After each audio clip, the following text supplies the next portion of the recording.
5번 같은 문제를 풀잖아. 그지? 5번 같은 문제를 풀면 맨 처음에 여기 나와 있는 선택지 분석을 좀 하기 전에 시를 천천히 다 읽어보기는 해야 되겠지. 그지? 너희들이 시를 좀 읽어봤으니까 내용을 알 거야. 그러면 1번부터 5번 선택지의 참, 거짓의 판단을 너희들이 좀 해야 돼. 그럼 이제 글을 읽었을 때 5번에서는 우선 문제가 뭐라고 나왔냐면 화자의 태도로 가장 적절한 거랬으니까 태도를 물어봤다는 거지. 그지? 그럼 뭐 태도에 대해서 우리가 정확하게 분석할 필요는 없지만 태도라는 것은 화자가 어떤 대상을 바라본다면 그 대상에 대한 태도가 될 거고, 그 다음에 이제 중심 소재가 만약에 현실이라면 현실에 대한 태도가 될 거야. 이해갔지? 그런데 이 태도는 단순한 행동이 아니라 글쓴이 어떤 감정이라든지, 됐지? 가치관이 담겨 있는 행동이라고 생각하면 돼. 알겠지? 그러니까 태도에는 뭐가 포함될 수 있다? 그렇지. 정서라든지 글쓴이 어떤 생각이 다 같이 포함될 수 있어. 자, 그러면 우선은 머릿속에 들어오진 않겠지만 대상이 무엇인가를 판단해보는 것도 좋은데 나중에 선택지를 읽으면 이렇게 나온단 말이야.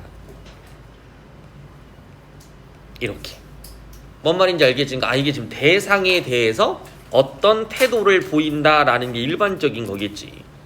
그치? 그러면 이 태도 앞에를 보면 부정적으로 바라본다, 자신의 삶을 비교하려고 한다, 거리를 유지하며 방관자적 태도다, 그들의 처지를 살핀다, 삶을 통해 현실을 직접적으로 비판하는 태도다. 이렇게 보면 간단하게 생각하면 위 시에서 딱 드러나지 않는 거 이제 지울 것들이 있을 거야. 근데 내가 헷갈리는 것도 있을 거고요. 우선은 대상을 부정적으로 바라보는 태도라고 그랬는데 이때 대상은 누구야? 그러지, 거미겠지. 그지? 그럼 거미는 부정적으로 바라보는 태도는 아닌 거겠다. 요건 이제 쉽게 지워지겠네. 이렇게 지웁시다. 됐죠? 네. 어디가 틀렸냐면 부정적이가 틀렸으니까 이렇게 지웁시다. 내가 지금 읽는 것처럼 천천히 풀어. 알았니? 네. 그 다음 2번, 자신의 삶을 비교하려는 태도다. 그럼 이제 문제가 요거겠지. 선생님, 저는 5번 질문인데요, 5번에 2번이 헷갈렸어요 라는 건지, 아니 5번이 헷갈렸어 이제 오답률이 가장 높은 게 2번이야. 알겠지? 그럼 이제 우리가 이 생각을 하겠지. 5번을 맞춘 학생들은 2번을 지웠을 거란 말이야. 그러면 자 봐봐, 부정적인 태도가 아니라 그들의 처지를 살펴보는 태도예요. 그러면 정답이라고 할 수 있는 부분을, 됐죠? 반대로 표현해서 또는 다른 대상으로 표현하는 거예요. 이제 상대적 짝이라고 우리가 이야기할 수 있는데, 단어법의 상대적이면 역설법, 이렇게 두 개를 같이 내는 거지. 이해갔죠? 그러면 그들의 처지에 대해서 공감하는 태도를 보이는 게 맞는데, 됐죠? 공감하는 태도를 보이는 게 맞아. 그래서 공감을 하면서 뭐가 나타나는 건 연민이 나타나는 거니까 우선은 부정적인 건 아니다, 이렇게 우리가 고칠 수가 있어. 자, 그럼 한번 봅시다. 여기 나와 있는 자신의 삶을 비교하려는 태도는 고칠 수 있는 선택지인지 아니면 그냥 고칠 수 없는 선택, 그냥 여기에 해당되는 게 없음, 해당 사항 없음, 이렇게 되는 건지, 아니면 이거를 고칠 수 있는지를 판단해 봐야 돼. 그러면 너희들이 문제를 풀었을 때 아까 좀 전에 얘기한 것처럼 이거는 고쳐줘야 돼, 어떤 표현으로, 또는 얘는 요거는 헷갈리게 된 게 아니라 그냥 아예 해당 사항이 없어, 이렇게 될 수도 있겠지. 됐지? 그러면 2번은 이 제시문에 어울리게, 됐죠? 고쳐보면 어떻게 고치면 될까? 자신의 삶을 비추어 봄, 비슷하겠다. 비추어 봄이라는 말을 쓴 이유는 약간 내가 가족이랑 떠올리는 그런 게 다 생각나가지고 공감하고 연민이. 그렇지. 좀 전에 말한 대로 요거는 우리가 이제 한자성어로 따져본다면 동병상련에 좀 가깝지 않을까? 그지? 동병상련이란 말이야. 그러면 동병상련이라는 것과 비슷하니까 아마도 요거는 자신의 삶과 연결이 된다라고 생각하겠지. 그지? 이때는 비추어 봄, 조금 더 정확하게 간다면 빗대어 또는 비유적이다라고 표현할 수는 있겠지. 요렇게. 이해 갔나요? 그래서 자신의 삶과 대상을 비교한다는 얘기는 저번에 얘기했을 때 비교는 뭐라고 그랬어? 일반적인 이런 지문에서 나오는 비교는 그렇지. 공통점과 차이점을 나타내는 거라고 그랬었지. 근데 여기서는 그냥 비추어 보고 빗대어 보는 거니까 그냥 비유 정도라고 생각하거나 자신의 삶과 대응시키는 또는 거미를 통해 자신의 삶을 떠올리는 뭐 이런 것들을 살짝 우리가 표현해 볼 수 있겠지. 그지? 이렇게 고쳐주는 거야. 그러니까 너희들한테 이 질문을 여기서 하라고 하는 이유는 뭐냐면 이런 걸 내가 설명해 주려고. 이해 갔지? 왜 이거를 내가 설명을 하냐면 아이들한테 단편적으로 질문을 받다 보니까 문제는 그냥 A는 B 이런 식으로 너무 명확하게만 공부를 하려고 그래. 근데 의미를 조금 더 곱씹어 보면서 이 작품이 갖고 있는 의미들을 다시 한번 생각해 보면 이렇게 문제 푸는 방식이 좀 생길 거거든요. 그러면 고등학교 올라가서는 이런 태도로 공부를 해야 실제 시간이 모자라지 않아. 이해가 아니 고등학교 내신 문제는 시간이 모자랄 때가 많단 말이에요. 근데 아이들이 예를 들면 봐봐. 내가 문법 문제를 막 틀렸어. 근데 문학은 다 맞았어. 그러면 아이들의 입장에서는 나는 문법을 못한다고 생각하거든요. 근데 절대 그렇지 않을 수도 있다고. 그러니까 시간이 부족해서 문법 문제 몇 개를 못 풀었을 수도 있는 거잖아. 이해같이 이제 그런 가정도 좀 생각하면 시간이 어디서 들어갔는가를 좀 판단해 보면 고민하는 시간. 더군다나 지금 답지는 여기 2번, 4번으로 돼 있잖아요. 그지? 그러니까 4번일 텐데 여기서 읽을 때 2번에서 툭 걸려버리면 비교하는 거 맞는 거 같은데 라고 걸려버리면 여기서 이제 타임 어택이 들어오는 거야. 이해갔지? 시간이라는 놈이 계속 뒤에서 뒤통수를 막 때리고 있는 거지. 됐나요? 나는 막 빨리 가려고 하는데 막 가지는 못하겠고. 그 다음 방관조적 태도는 지울 수 있잖아 이렇게. 자, 그 다음에 현실을 직접적으로 비판한다 그러면 머릿속에 이 생각하겠지. 비판은 맞나요? 비판은 맞나요? 직접적으로 해놓고 이렇게 해놓고 너희들 입장은 이렇게 본다고? 아, 비판 아닌 것 같아. 근데 내신 문제 나온다. 비판. 됐지? 그럼 뭐라고 할래? 분명히 너희도 5번 틀렸다고 하겠죠, 그죠? 예. 그러면 비판은 맞나요? 비판은? 우선은 이 글은 직접적인 건 무조건 아닌 것 같아. 나는 이제 5번 X 쳐는 그냥 5번 제낄 거란 말이야. 그 문제는 얘를 간접적으로 만약에 바꾸면 그럼 비판은 맞나요? 그럼 여기서 문제를 출제할 때 이렇게 출제한 거겠지? 직접적, 간접적 요게 틀리고 됐죠? 예. 또는 비판 자체가 틀리고 됐니? 근데 비판 자체가 틀렸다라고 하면 여기서는 이제 이걸 통해서 문제를 좀 난이도를 쉽게 해준 거고 됐죠? 비판 자체로만 문제를 낼 거라면 난이도는 중 정도였다고 봐야 되겠지. 됐죠? 비판이라는 건 뭐라고 그랬어? 비판의 뜻은 현재 일어난 어떤 문제점을 지적하고 어떤 문제점이 있다면 문제점을 지적하고 또는 그것의 원인을 구체적으로 확인하는 거야. 그러면 그렇지. 이때도 비판이라는 것도 뺄 수 있겠지. 됐나요? 부정적인 삶의 모습을 간접적으로 추론해 볼 수 있다는 맞겠죠. 네. 이해갔지? 그러니까 요걸 통해서 우리가 확인할 수 있는 건 뭐냐면 선생님 요거 일제강점기에 써줘서 가족의체라는 부정적 현실이니까 그럼 비판이라는 건 맞지 않나요? 비판은 태도가 드러나야 돼. 이해가 있는데 여기서는 현실에 대해서 이야기하는 부분이 있어 없어? 없어요. 그러다 보니까 이때는 부정적 현실을 짐작할 수 있다 정도는 괜찮겠지만 비판은 아니라고 봐야 되겠죠. 이해가지? 문제를 이렇게 풀어야 이게 진짜 공부다운 공부로 문제를 푸는 거야. 네. 이해가 이렇게 풀으라고 하는 넌 이렇게 지금 안 풀잖아. 응. 그잖아. 그래서 이거를 조금 지켜서 좀 해보란 얘기지. 알아듣겠어? 그래서 질문을 하란 뜻이야. 이렇게 설명을 하나하나 해줄 테니까. 이해 갔나요? 네. 자. 이번에서 비교가 저기서는 약간 대조 같은 형식으로 여기선 공통점 차이점이니까 얘랑 나랑 비교를 해서 자신의 삶을 드러낸다라고 했으니까 잘못된 거지. 만약에 이제 비교를 한다 그러면 이렇게 생각해 주면 될 것 같아. 여기 어떤 커다란 나무가 하나 있는데 얘는 비바람이 와도 움직이질 않아. 근데 나는 작은 시련만 있어도 자꾸 흔들려.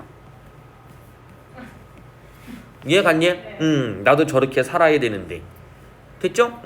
얘는 여름이 되면 가지를 높게 피고 하늘까지 닿으려고 하는데 나는 어떤 꿈을 향해 조금만 힘들더라도 꿈을 바꾸고 포기하는 모습을 보여. 아, 나는 저 나무처럼 되고 싶은데 되지 못하는구나.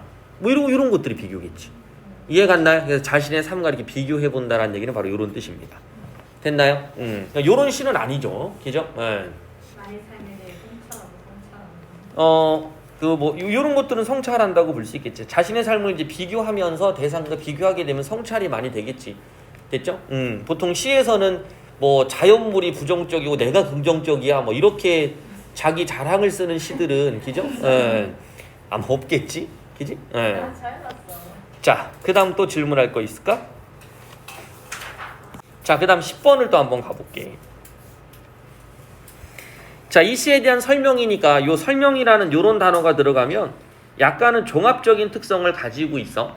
알았니? 그 종합적인 특성이라는 건 뭐냐면 이때는 뭐 형식적인 거 하고 내용적인 측면을 드러내겠지, 그지? 그 다음 형식과 내용, 인과관계는 또 제대로 됐느냐 물어보는 건 이 표현 방식이 쓰여 있나요? 이런 내용을 전달하는 게 맞나요? 그 다음에 이런 표현 방법을 통해 이런 내용을 드러내는 게 맞나요? 이렇게 세 가지. 됐죠? 이렇게 등장한다고 생각하시면 돼. 그래서 문제를 풀 때 여기 있는 조건들을 보면 중간에 문장 한번 잠깐 봐. 요것도 반복을 통해서 뭐 하고 있는지, 그지? 이런 것들을 대비하여서 뭐 하고 있는지, 이런 것들을 등장시켜서 어떻게 하고 있는지. 됐죠? 이런 식으로 인과관계가 나온단 말이야. 자, 그럼 이제 우선 한번 표현 방식들만 정리를 잠깐 해볼게. 화자는 시적 대상과 자신의 처지를 동일시하고 있다. 됐죠? 네, 동일시했다. 같은 걸로 보고 있다는 얘기야. 시적 대상에 대한 화자의 정서가 점층적으로 심화되고 있다. 이런 형식으로 진행이 되는 거죠, 그지? 점층적으로 심화한다면 정침이라는 거 좀 알죠, 그죠? 만약 이렇게 하다가 표현 방법을 내가 좀 모르면 표시를 좀 이렇게 해놓으시면 돼. 이제 동일시라는 게 뭐냐가 중요하겠죠. 동일시.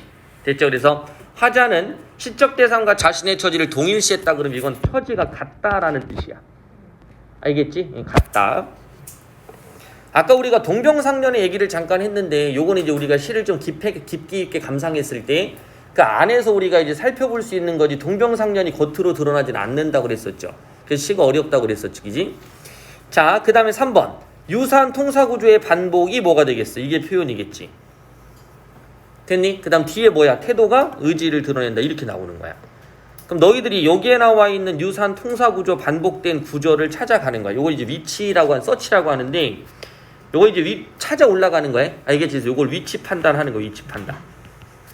위치 판단한다는 얘기는 요거를 본문에 가서 찾아. 알겠지? 그리고 그 본문을 읽어. 본문을 읽고 내용을 뭐 하면 돼? 정리하는 거야. 됐지? 그 정리했을 때 여기 있는가를 판단하는 겁니다. 자, 그럼 유사한 통사구조가 우선 없으면 틀리는데 유사한 통사구조가 있다면 요거 밝히는 거야. 그럼 유사한 통사구조는 있니 없니? 유사한 통사구조는 그럼 이렇게 한번 볼까? 내가 아무 생각 없이 문 밖으로 쓸어버린다. 좀 전에도 학생이 말한 것처럼. 그 다음에 가라고 하며 서러워한다. 가슴이 짜릿한다. 요거 반복은 있는 것 같은데 요걸 구조 반복이라고 우리가 해야 될까? 너는 슬퍼한다. 너를 하고 슬퍼한다. 가라고 하며 서러워한다. 이런 것들은 나올 수 있지? 이렇게 찾아보는 거야, 그냥. 그러니까 내가 이제 어디서부터 출발하냐면 유사한 통소구조의 반복이라고 그랬으니까 우선 요걸 찾아. 다른 거 하지 말고 요 반복부터 찾는 거야. 반복이 나타나는 부분을 딱 찾아보니까 아무 생각 없이 쓸어버린다, 니은다. 그지? 서러워한다, 니은다. 그 다음 슬퍼한다, 요것도 같네? 간다 찾아보니까 가라고 하며 서러워한다. 좋으련만 하고 슬퍼한다. 요런 표현은 구조가 같다고 볼 수 있겠지. 그지? 그럼 내가 이만큼만 딱 짐작하더라도 문제가 쉬운 이유는 이 부분이 의지가 나타난 건 아니니까. 이해 갔지? 그러니까 머릿속에 이렇게 푸는 거야. 그럼 내가 유사한 통사구조를 세목한 친다고 하더라도 3번은 지울 수 있는 요소가 만들어지겠지. 그죠? 예. 정서가 점층적으로 심화되는 건 알지, 그지? 네. 요건 이제 우리가 맞다고 표현할 거지만, 그죠? 그 다음에 3번. 과거와 현재를 대비했다고 그랬는데 과거 얘기가 있었나요? 없었죠. 과거는 빼주시고. 화자와 대립하는 시적 대상, 이건 말도 안 되죠. 대립하는 것도 없으니까. 됐죠? 그래서 이건 난이도가 이제 쉬웠는데 문제는 뭐냐면 이렇게 두 개가 헷갈리는 거였죠. 이해 갔지? 그러면 동일시라는 게 뭐냐라는 걸 찾아줘야 되거든요. 그 대상과 내가 같다라는 거야. 알겠니? 근데 여기서는 이제 우리가 그 전에 짐작만 해볼 수 있는 거잖아. 좋으련만 하고 슬퍼한다. 그죠? 그 다음 이 화자가 엄마와 누나와 형 가까이 이렇게 됐지? 그러니까 자신의 처지는 직접적으로 드러내지 않았고 됐죠? 동일시한 것도 아니지 됐지? 그냥 이 대상을 통해 요 화자의 어떤 삶의 모습 그걸 짐작할 수 있고 간접적으로 좀 드러냈다 뭐 요 정도지 동일시한 건 아니겠죠. 됐죠? 네, 그렇게 해서 답은 2번 해주시면 돼요. 그러니까 이거는 무조건 이렇게 표시하라는 건 아니지만 실제 너희들이 글을 읽고 문제를 풀 때 이 사고 과정이 느껴져야 돼. 알아듣겠죠? 네. 너희들이 문제 풀었을 때 요건 쉬우니까 내가 이 정도만 풀었다고 쳐볼게요. 설명 오케이. 대상과 자신의 처지를 동일시했다. 동일시? 아닌 것 같아. 그죠? 아닌 것 같아. 근데 뭐 너희 입장은 세목한 치겠고 시적 대상에 대한 화자의 정서가 점층적. 이거 맞는 것 같아. 그지? 답은 2번 할 거야. 유산 통사구조 반복 올라가 보는 거지. 아 이건 좀 헷갈리는데 물어봐야 되겠다. 의지 X 대비 X 교훈적 이것도 아니고 깨달음 시적 대립한 이거 아니고 대비적 심상 대비적 심상은 맞나? 어쨌든 요건 대비는 아닌데 위에는 그럼 대비가 있나? 위에는 한번 물어봐야 되겠다. 이렇게 되니까 내가 물어보겠지. 야 여기 나와 있는 뭐 요게 표시가 이렇게 돼 있으면 이제 내가 얘기를 하겠지만 안 돼 있는 친구들 같은 경우 내가 또 얘기를 하겠죠. 그러니까 너희들이 와서 이거 질문하면 돼. 됐니? 예, 이제 그걸 한번 생각해 보면 대비적 심상 있는지 없는지도 판단해 보시고 알겠죠? 이런 식으로 됐죠? 네, 근데 이걸 맞았어 이렇게 됐지? 예, 맞았단 말이에요. 이렇게 표시되면 괜찮은데 표시를 안 했어 얘가. 근데 물어보겠지. 야, 위에 의산 통사 구조가 있냐? 글쎄요. 있을까요? 뭐 이러고 있는 거잖아. 이해 갔지? 예. 있나요? 뭐 이러고 있어. 그러면 안 된다고. 그럼 또 와갖고 근데 선생님 맞았잖아요. 이게 중요한 게 아니라. 이해 갔죠? 이렇게 풀어오시면 돼요. 질문? 없죠? 이건? 됐죠? 자, 그 다음 또 11번 한번 가보자. 11번. 네. 11번 이런 것들은 이제 외적 증거에 따른 뭐 비판 또는 종합적 감상 이렇게 얘기를 하거든요. 그래서 여기 나와 있는 건 보기를 참고한다고 그랬으니까 이 보기가 어떤 성격의 글이냐가 굉장히 중요합니다. 알겠지? 그래서 이 보기에 따라서 문제의 난이도가 완전히 바뀔 수 있거든. 그래서 우리가 우선 한번 보면 시인의 소개. 토속적이고 향토색 짙은 작품들을 많이 발표했다. 시인이지 작품 아니야. 그지? 시인이지. 그러니까 이렇게 되겠죠? 시인이 이런 작품들을 썼다. 됐죠? 그 중에 뭐 여러 가지 특징이 이렇게 있을 건데 그 중에 어떤 시는 이걸 다 포함하는 시가 될 수도 있을 거고 그죠? 어떤 시는 요만큼만 포함하는 시가 될 수도 있겠지. 어떤 시는 기존의 다른 어떤 특이한 특성을 갖고 있는 시가 되기도 할 거야. 이렇게 됐나요? 그러면 요게 보기로 주어진 거잖아. 이게 보기로 됐니? 그럼 보기로 주어진 것 중에 이 시에 해당하는 것도 찾고 해당하지 않는 것도 좀 골라낼 수 있어야 돼. 알아듣겠지? 그러니까 이건 시인의 특성이고. 자, 첫 번째 토속적이고 향토적 짙다. 요거를 이 작품에서도 확인할 수 있다. 일제에 가혹한 식민지 수탈 정책으로 인해 과거에 풍요롭고 순수했던 공동체 사이가 와해되고 무너졌다는 뜻이지. 가족 해체되는 비극적 상황을 통해 공동체적 삶의 회복에 대한 꿈을 형상화했다. 됐니? 그 머릿속에 들어왔네. 아, 여기는 요런 거 당시 시대적 상황을 드러냈고 그 다음에 화자의 태도 요거 염원. 근데 이 부분이 직접적으로 나타나 있지는 않죠. 네. 그죠? 그 다음 수라의 뜻. 제목의 의미 딱 봐도 어떤 느낌이야? 아수라장이다 라고 나와 있네. 혼란을 겪고 있는 현실 요렇게 되겠다. 됐어? 네. 내가 이제 글을 이렇게 읽어놓는 거야. 읽어놓고 밑에 나와 있는 선택지를 갖다가 올라가겠지. 그러면 작품의 제목인 수라는 공동체 사이가 와해되어 버렸다라고 나왔죠. 그죠? 그러면 요 아수라장 큰 혼란에 빠졌다. 그러면 혼란에 빠진 건 바로 이쪽 부분이라고 볼 수 있겠지. 그지? 이렇게 연결한다면 1번은 괜찮은 것 같구나 라고 이렇게 풀어내겠네. 그죠? 그래서 2번 방바닥은 억압적인 현실 속에 상실해버린 본질적 자아를 억압적인 현실 속에 상실해버린 본질적 자아를 탐색하는 공간이다. 본질적 자아를 탐색하는 걸 우리는 성찰한다고 하거든요. 성찰. 그러니까 본질적 자아가 무엇이냐는 걸 찾는 거는 요거는 자신의 내면 세계를 들여다보는 거야. 알겠니? 그러니까 뭐 윤동주 씨들 있죠. 윤동주 윤동주. 알겠지? 윤동주. 요런 시들이 본질적 자아를 탐색하는 형태가 되거든요. 옆에다 이제 윤동주의 길이라는 거 한번 써보실. 길. 무엇을 어디에다 잃어버렸는지 몰라 주머니를 더듬어 길에 나아갑니다. 뭔가 잃어버린 게 있다는 얘기야. 그리고 찾아보다 보니까 내가 이 길을 걷는 이유는 담 저편에 내가 있기 때문이다. 알겠지? 그러니까 본질적 자아를 찾고자 하는, 됐지? 탐색의 과정, 이렇게 되겠지. 이해 갔죠? 그래서 이런 시들이 바로 2번의 이 본질적 자아에 해당하는 거야. 그러니까 이런 것들도 하나의 뭘로 들어갈 수 있는 거죠? 개념. 개념으로 들어갈 수 있는 주제 개념. 이게 주제 개념. 본질적 자를 탐색하는 공간, 본질 자를 탐색한다 그러면 성찰한다. 이런 용어들을 자꾸 알고 있어야 돼. 기억해줘야 돼. 알아듣겠니? 기억하고 느낌으로 갖고 있으면 나중에 문제 풀 때 조금 편해질 겁니다. 이해 가요? 네. 오케이. 이번은 그럼 틀린 거 아니야? 네. 성찰 내용은 없으니까. 근데 답이 딴 걸로 나오냐? 아니 그게 아니라 이제 4번을 봤을 때요. 4번. 네. 내려가 보자. 오늘은 처음이니까 천천히 해줄게. 예. 차디찬 밤으로 설정되어 있는 시간적 배경. 시간 맞죠? 밤이니까. 그죠? 암울한 시대현 부가 괜찮겠다. 맞아요. 그죠? 뭐 이런 것들은 우리가 시간이라든지 공간 같은 거를 통해서 당시 상황을 좀 부각하는 효과를 갖거든요. 그래서 이런 것들이 이제 분위기를 나타내기도 하죠. 분위기. 윤동주의 시에도 그런 게 있어. 쉽게 쓰여진 시? 뭐 이런 시 같은 거를 좀 보게 되면 그렇지. 창밖에 밤비가 속살거려. 밤비. 뭐 이런 것들. 그다음 최치원의 추야우중. 최치원이라는 사람은 알아요? 아니요. 신라시대 때 어떤 문인이야. 알겠니? 근데 당나라까지 유학을 갔다 오고 굉장히 좀 뛰어난 능력을 가진 사람인데 신라에 와서 능력을 인정받지 못해요. 왜냐면 신라라는 나라 자체가 이제 선골, 골품제 뭐 이런 것 얘기 들어봤을 거예요.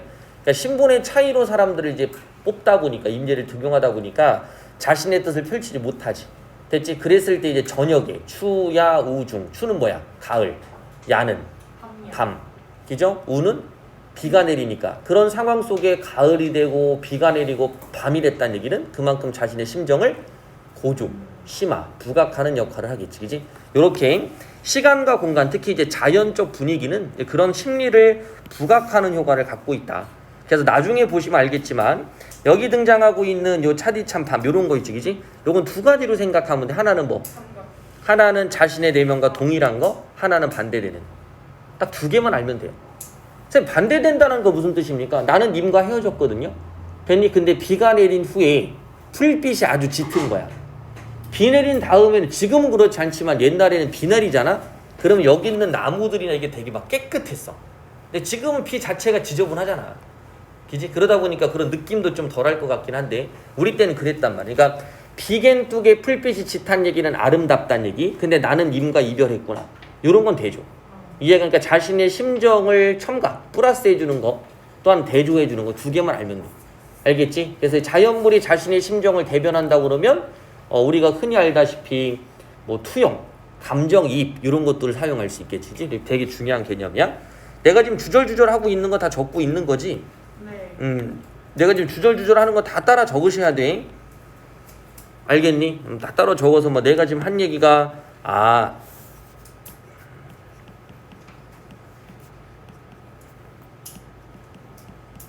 정서와 동일한 게 있고 정서와 다른 게 있구나. 그지? 이런 것들이 뭐 투영이라든지 감정이입 이런 것들이 대조 이렇게 되는 거지. 됐죠? 그래서 아까 얘기한 대로 최치원의 추야우중 됐죠? 뭐 이런 것들이 화자의 정서를 부각하는 요소가 되는 거고. 그럼 좀 전에 얘기했던 그 풀빛이 짙은데 이거는 정지상의 송리란 시예요. 됐니? 그럼 이제 딱 시험 끝나고 톡에다 남기면 되지 뭐 앙큼을. 뭐라고 남기면 돼?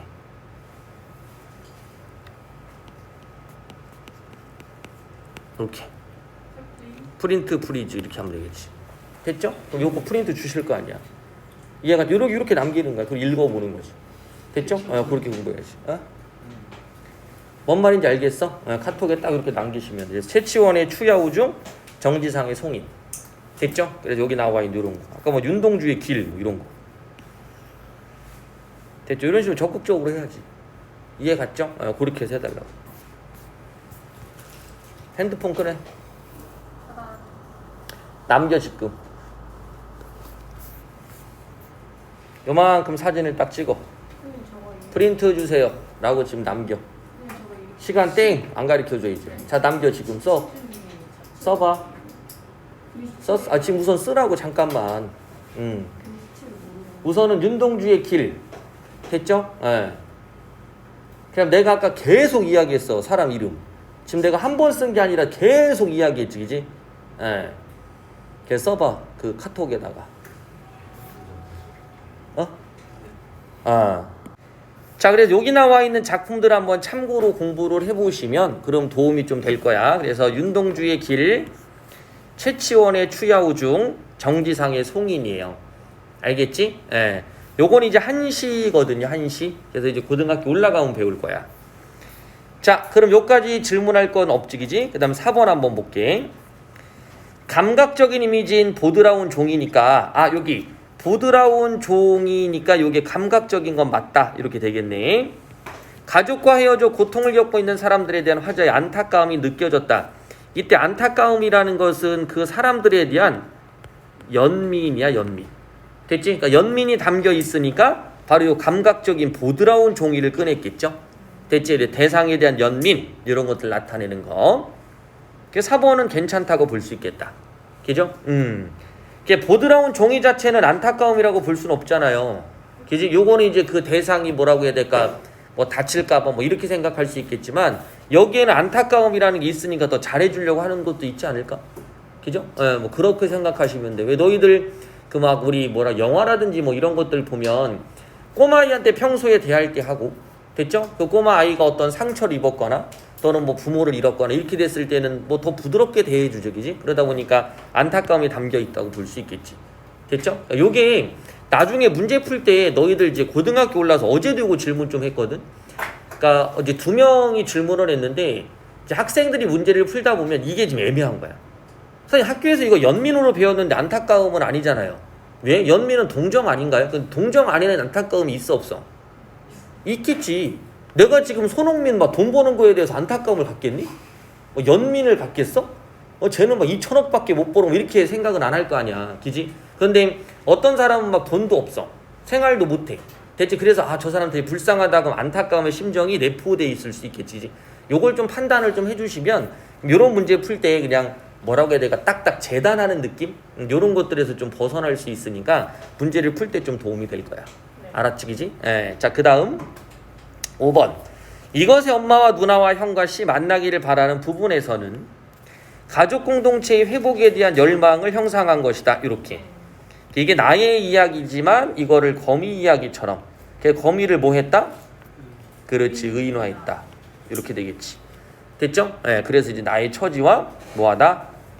유사한 것을 우리가 추측하고 짐작할 수 있는. 됐죠? 그런 형태가 되겠지.